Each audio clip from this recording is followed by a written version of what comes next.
Très heureux de vous retrouver dans votre podcast quotidien et qu'il y a Mets le feu au quintet avec au programme 3 rubriques: feu rouge pour mon impasse, feu orange pour mon coup de folie et enfin feu vert, mon coup de foudre.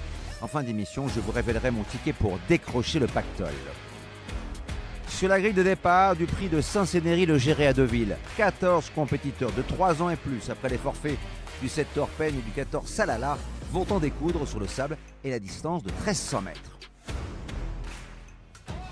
Feu rouge, je freine avec le 8 Brio. Il fait partie de la jeune génération au départ de ce quintet. Il vient de se comporter honorablement dans un handicap, mais face à des adversaires beaucoup plus expérimentés, il n'aura pas la partie facile. Feu orange, un anti-classe Omicron, c'est l'une des belles révélations de l'année dans ce type de tournoi avec 2 succès.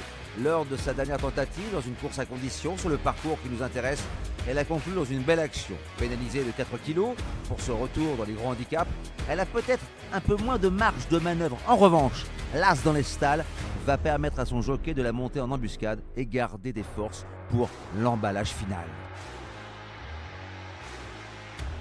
Feu vert, j'accélère avec le 13 Times Warrior. Ce protégé de Christophe Ferland m'a fait un gros clin d'œil dans le quintet du 28 octobre à Chantilly, où il n'a cessé de refaire du terrain dans une course qui s'est jouée devant, encore perfectible et sur la montante.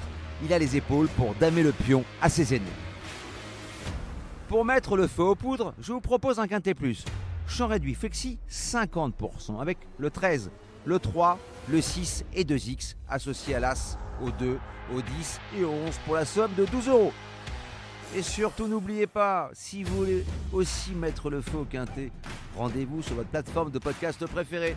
Et n'hésitez pas à vous abonner à notre émission quotidienne pour avoir accès à tous les épisodes à venir, sans oublier de laisser un commentaire et une note.